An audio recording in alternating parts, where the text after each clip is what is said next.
Okay. Hello, everyone. How's the energy today? I know it's a little bit late, almost the last talk, but bear with me. I think that you're going to like it. Today, I'm going to talk about some modern developer tools that are going to improve your developer life quite a lot, and that I think you should be trying out. So first, let me introduce myself. My name is Alba Rivas. I am a developer advocate at Salesforce, and I normally create content to help developers understand the features of the platform. And these are some of the tools that we're going to cover today, some developer tools. Here you have my contact details. I'm going to share everything, all the resources and the PDF after my presentation, so don't bother about taking pictures. And luckily, everything is being recorded, so you'll be able to access it later. And because I work for Salesforce, I need to include this amazing slide that you all love, which just means that you should make purchasing decisions based on the features that are GA, which means generally available. And with that, let's start with the presentation. So you are all developers, most of you, right? You know that writing code is hard. It's not an easy task. But writing high-quality, secure code, it's even harder. That's why our developer services teams spend a lot of time working on tools, developer tools, that can help you reach that and write better, more secure code faster. And I don't have to cover all the developer tools today, but I would like to focus on some of the newest developer tools which are AI-powered. You see an Einstein icon here. That means that these tools are powered by Einstein, by a large language model that is doing something behind the scenes to help you write code faster and better. So first, one tip. If you are a developer and you are using the developer console, please stop using it. Okay? The developer console is a really old tool. It has bugs. We are not fixing those bugs anytime soon. We are not maintaining the tool anymore. And there is a much better development environment that you can set up to build applications faster and in a modern way. Okay? The development environment that you should all be using is one of the Salesforce IDEs, which are VS Code or Code Builder, plus the Salesforce extensions for Visual Studio Code or Code Builder, and the Salesforce CLI to be able to send and receive changes from your IDE to your and vice versa. And I mentioned Code Builder, and some of you may not know it. This is a recent web-based version of Visual Studio Code that we released a few months ago. So in Code Builder, if you see the two pictures of VS Code and Code Builder, you see that they are kind of similar. This is because they are really similar, okay?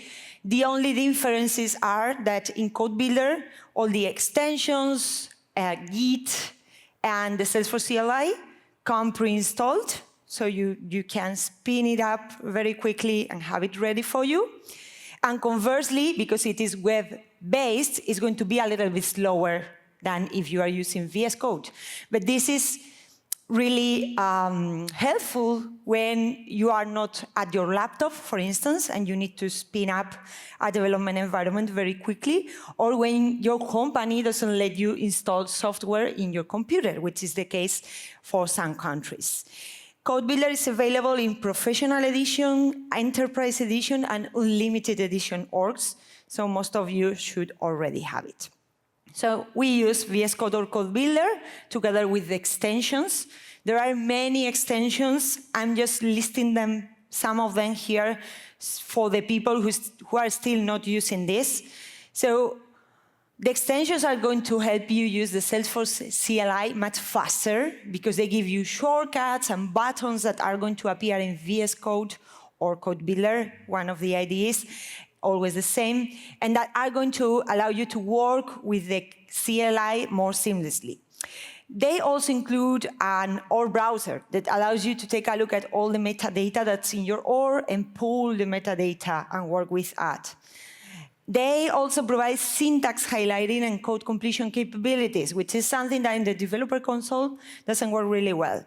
They incorporate a debugger that helps you to debug Apex, adding breakpoints and checkpoints as if it was an interactive debugger, but using the debug logs. It gives you testing capabilities, such as some buttons that are going to allow you to run your tests faster and debug your tests. And it also computes your code coverage, and you can see it in the IDE itself. It also gives you a Sogwell query editor to create queries with point and click. And recently, we have incorporated into these extensions our Einstein for Developers extension, which is currently in beta, and which is AI-powered. So, talking about AI, the two tools that we have at the moment in Salesforce that are AI-powered, which are Einstein for Developers and Apex Guru, both use a large language model that the Salesforce AI research team created. This large language model is called CodeGen. It has several generations, and the ones that are being used by Apex Guru and Einstein for Developers are fine-tuned versions of that LLM that have been specifically created to help with Apex and LWC code generation. You can take a look at it on GitHub. It is open source. It's also available, like all its different versions, in Hugging Face if you are a person who likes playing with AI models. And something like really important to remember of CodeGen is that it is self-hosted, okay? That means that when you're using Einstein for Developers to generate code, the prompts that you write and the responses that Einstein for Developer writes are not going out from the Salesforce trust boundary. And the latency is going to be much smaller because it's Salesforce hosted. We are not reaching out to OpenAI or any other large language models. So Einstein for Developers is the first tool that we are going to see today. It is a code generation tool which has been specifically created to help you with Apex and Lightning Web Components generation. It is completely free. It works with any OR. Very important, everyone can use it right away. Einstein for Developers has three main ways in which you can create code. The first way was released a year ago, and it is prompt-based generation. You type something, some instructions, and it creates the code for you. That's the simplest one. Second way is test case generation. Yes, you can create tests with Einstein for Developers just by clicking on a button. And third, and a very interesting feature, is inline autocomplete suggestions. While you type, Einstein for Developers can give you recommendations of what to type next and really make more agile the development process. So enough of slides, and let me show you how it works. And now we are going to imagine that we are all developers for a company called e-bikes. This is one of our sample apps. It's published in GitHub, and it represents a fictitious use case of an e-bikes manufacturer who keeps track of the bikes that they generate, that they create in their system, and that are able to track also orders from there. So we are developers for e-bikes, and we have been asked to create a new Lightning Web component here. And in the Lightning Web component, we should be able to view the average price of all the e-bikes that we have in the system, okay? And for that, we are going to use Code Builder. So Code Builder, you see, this is web-based version of Visual Studio Code. It is like, it looks kind of the same There are some differences, as I mentioned, in the steps that you need to set it up, which are 0, basically, and also a little bit on the speed. One more difference is that if you want to install extensions, you can do that, but you need to, instead of using the VS Code market, use another market called OpenV6. That's something to bear in mind. But apart from that, it's kind of the same. And we are going to use it today. And on Code Builder, Einstein for Developers came pre-installed. How can I see that? Well, there is an Einstein icon here on the right bottom corner that allows me to see the status of Einstein for Developers. Before, like a few releases ago, you needed to activate Einstein for Developers in the org. That's not needed anymore. You can activate it from here, from your IDE.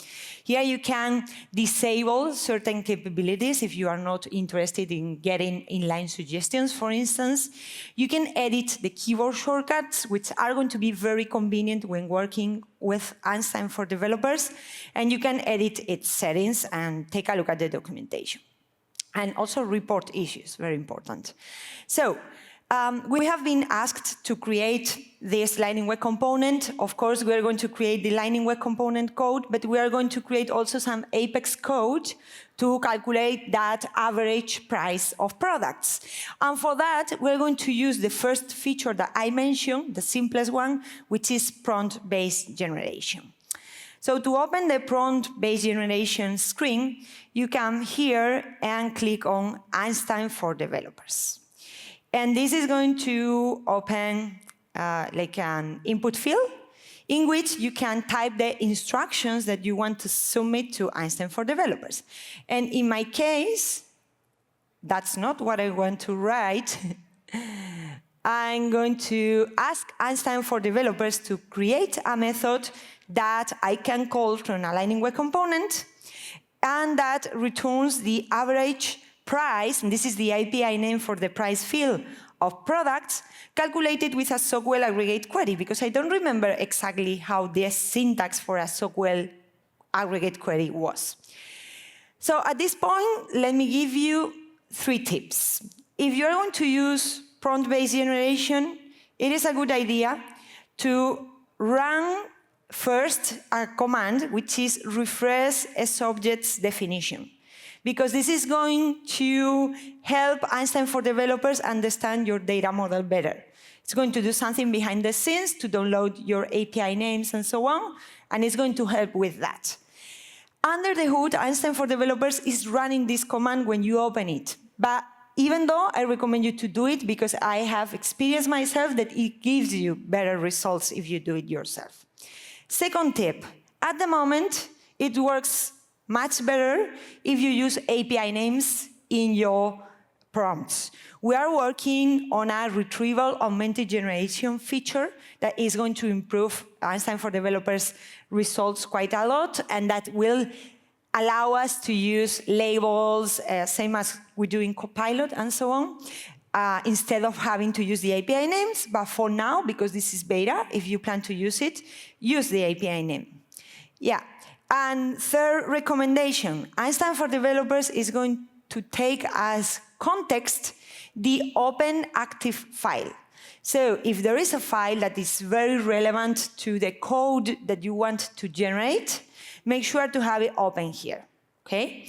So I know that I want to create a method in this product controller class, so that's why my file is open. So I'm going to send this request, and I'm going to see what Einstein for Developers comes up with. Okay, it seems it's correct, it's an aggregate query, so I'm going to copy it, I'm going to paste it into my class, and I'm going to save it, okay? Fantastic. So let's say that I'm happy with my method. What would be the next step in Apex? What do we need to do, developers? Create tests. We need to create tests, okay? And I know that not everyone loves creating tests, but thanks to the help of Einstein for Developers, we can right-click on the method, we can find this button, Einstein Generate Test, and see if it can help us with that. So first of all, if you have a class which is called, the name of the class that you have open, like product controller plus test, is going to create a test in that class. If it cannot find a class like that one, for instance, here I'm following like a weird naming convention and I don't have a product controller test class, it's going to ask you in which class it should create the test. So I'm going to select this class, and now Einstein for Developers is going to take a look at the methods, the test methods that already exist in that class. The documentation says that here you should create any methods that are already testing that method. For instance, if you had a positive test and you want to create a negative test, you should create the positive test. And that's what the documentation says. But in my experience, if you select all methods, it works better, okay? And I said this feedback to the product manager for the product, and they are like trying to see what happens with that, and they are going to try to improve this experience. Now, also with the retrieval augmented generation feature, this should improve as well. This is going to feed those tests as context for Einstein for Developers. So I'm going to click on OK, and we are going to see what it comes up with. OK, so we see this test is grayed out, and a toolbar appears that allows me to accept the test, it allows me to try again, or to clear. And I think that the test is more or less OK, so I'm going to accept it. I will probably need to change some things. For instance, to calculate the average of this, I probably can do something like 300 here and 100. And it's going to be like a best data set. But as you see, like the result was kind of OK. Sometimes it's not that good. So you need to try it out. Remember also that it's beta and it's improving. But the good thing of this is that if you find something that's not working properly, you can always share it with the team. There is a GitHub repo in which the Einstein for Developer team is waiting for people to create issues. And it happens that the only person that's been creating issues here is called Alba Rivas. Okay? So if you open Einstein for Developers, you use it, and you find issues, please post them here, because that's going to help very much the Einstein for Developer teams to improve their product for you. Okay? Great. So I'm happy with my test. Okay? It was a good start. Now we need to create the next thing that you said before. What do we need to create? JavaScript and Lightning Web Components. Fantastic. And for Lightning Web Components, we are going to use the third feature that Einstein for Developers has available at the moment, which are inline autocompletion suggestions. There are two ways in which you can trigger those suggestions. If you have it configured for complete as you type, okay, it's going to work that way. So for instance, if I click enter here, it should be generating something for me. If that's bothering you, because sometimes it's like too much, like getting suggestions as you type all the time, you can deactivate that, and you can activate a keyboard shortcut. And there is a keyboard shortcut that I have configured in my... Wait. No. OK. Maybe like this. OK. So anyway, the keyboard shortcut that I have is Command \, and when I run it, you should be able to see that it's interacting with the other capability that I have. But when you run it, you should see the Einstein status menu doing something like thinking. See that now? Which means that it's generating something for you. So I like this suggestion. But look, if I hover the suggestion, I can see that Einstein for Developers suggested two different things. So maybe I want to accept the first suggestion or the second one. Maybe I want to accept word by word because the first words work for me and the others don't. So in my case, I'm going to accept the first suggestion, which was kind of accurate. And we're going to work on our JavaScript file as well. And I'm going to do the same as before. So here I'm calling the getAveragePrice method that we created in Apex. And I'm going to accept this suggestion, which is indeed pretty good. And see, average price is also pretty aligned with the property that I created here. And it also works for CSS. For CSS is, it's more difficult that it gives you the result that you want. But if you are typing typical class names such as center, okay, it's going to give you something that could work. Okay? Not the best one. Let me do it again. Yeah, this one I like it. Okay? So it works for all the LWC code types of programming languages that you can use in LWC, and it also works for Apex. Last thing about Einstein for developers, if you want to keep the history and see what Einstein for developers is doing behind the scenes, you can activate in the settings debugging logging, and that way there's going to appear a history tab in your VS Code or Code Builder, in which all the history of prompts that you have created is going to appear. I think there is a small book there that you need to run a prompt so that all the history appears, okay?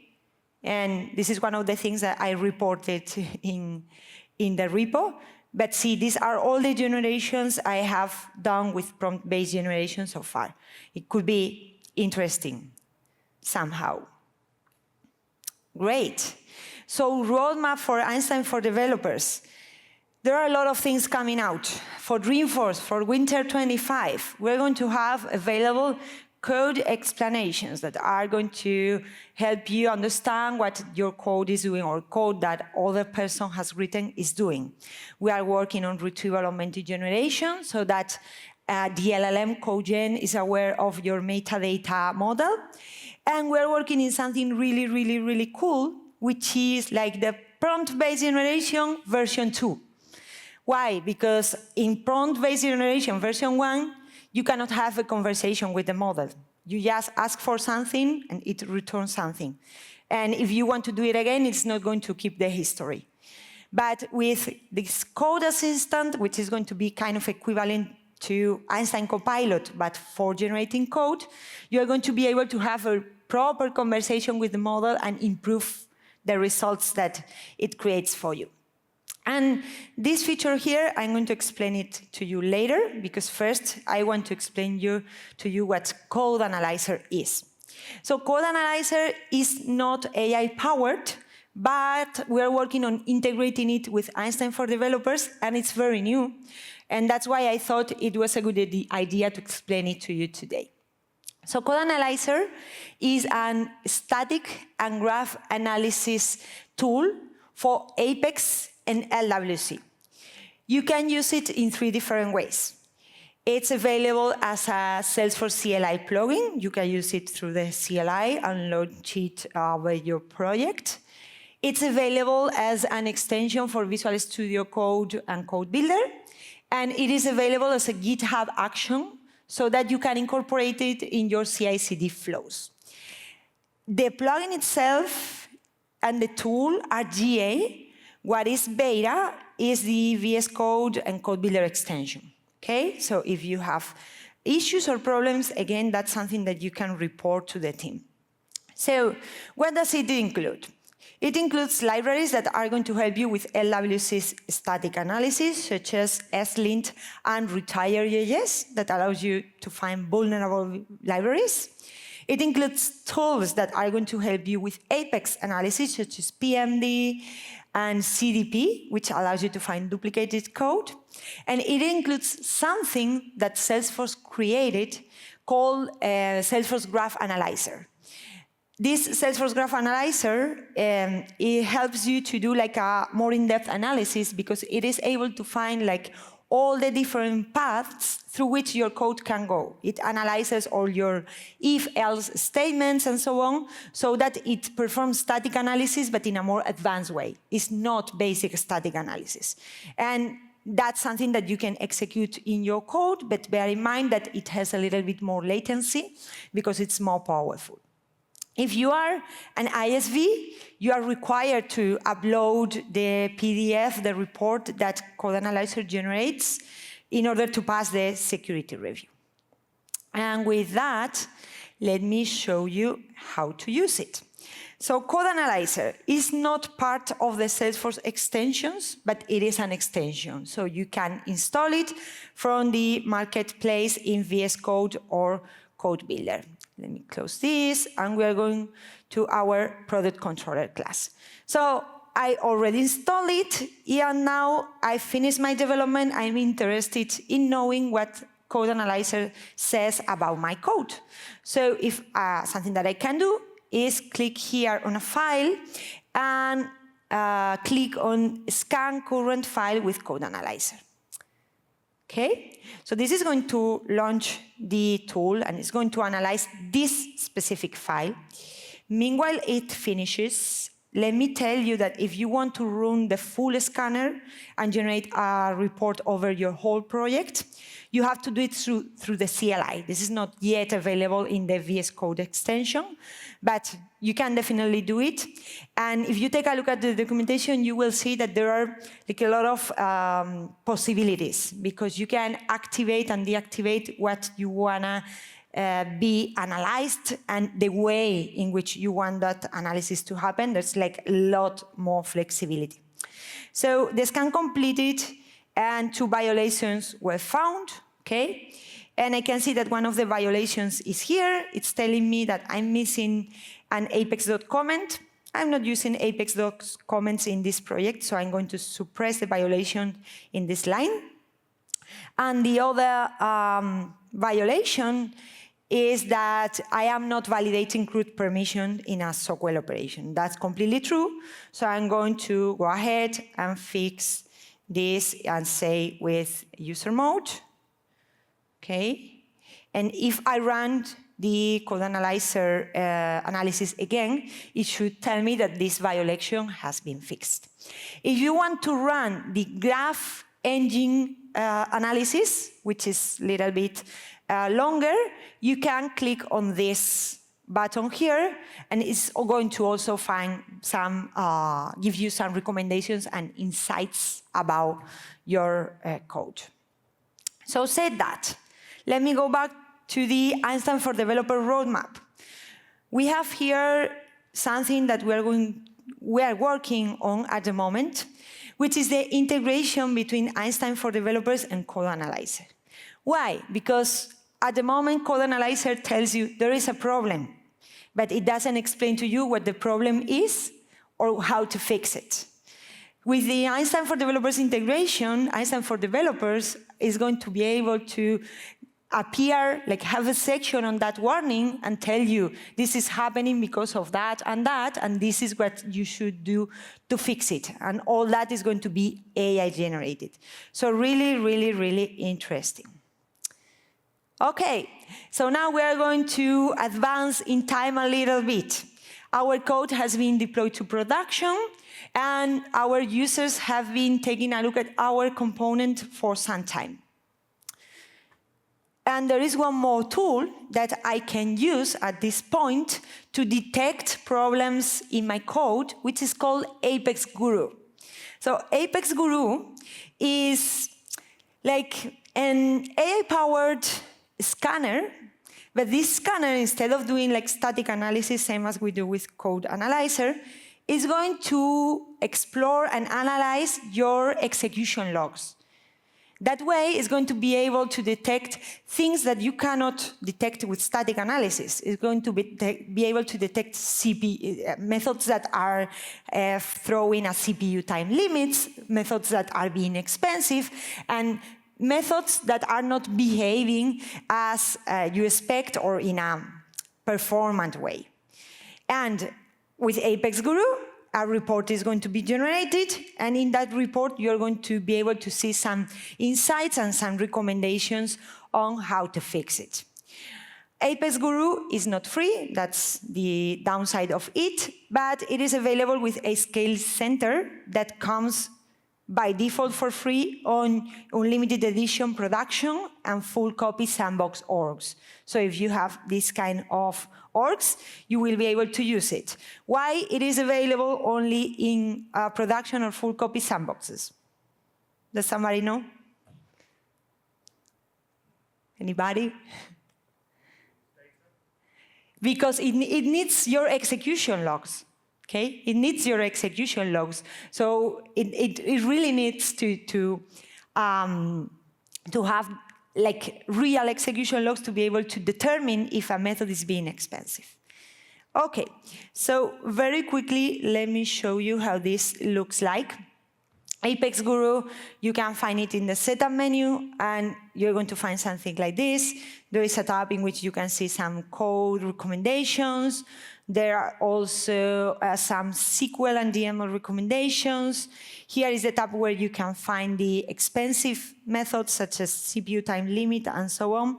And they also added a tab explaining which classes and methods you are not using in your organization. So, because I deployed this product controller class, Apex class, and the Lightning Web Component code, I ran the scan with that code, deploy in my organization after some users have been playing with it, and I got this report. And I can see if I, oh my God, product controller. Okay, there it is. I can find a recommendation of Apex Guru that is telling me that this SOQL query is not being performant because I'm not having a where clause or limit statement. So now I can go ahead and fix that code in Code Builder, adding here maybe a limit, I don't know. I can think of a better fix or a better way of writing this code and fix that problem that Apex Guru found for me. Okay? So, in summary, it is super important to master developer tools. You have many developer tools at hand, and I strongly recommend you to take a look at all of them. Not only the tools that we saw today, but also the Apex Replay Debugger or browser, all the Salesforce CLI plugins that are available out there, and so on. And by doing that, you're going to be able to write secure code faster. Your code is going to be much higher quality, and your life as a developer is going to be better because it's easier to write code this way than using the developer console, right? And this is just a reflection that I like to include in all my AI talks, because I don't think that AI is going to replace developers anytime soon, but I think that it's really important to learn AI, because developers who know AI or who use AI, such as this Einstein for Developers tool and so on, will be able to replace programmers who don't.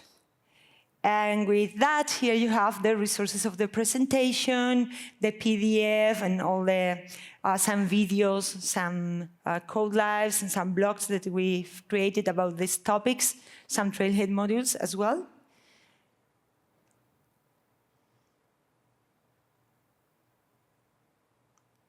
Okay. Perfect. And now I want to open it up for questions. Any questions?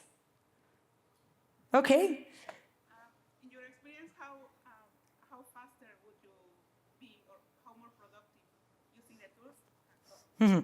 The question is how fast I am as a developer since I'm using these tools.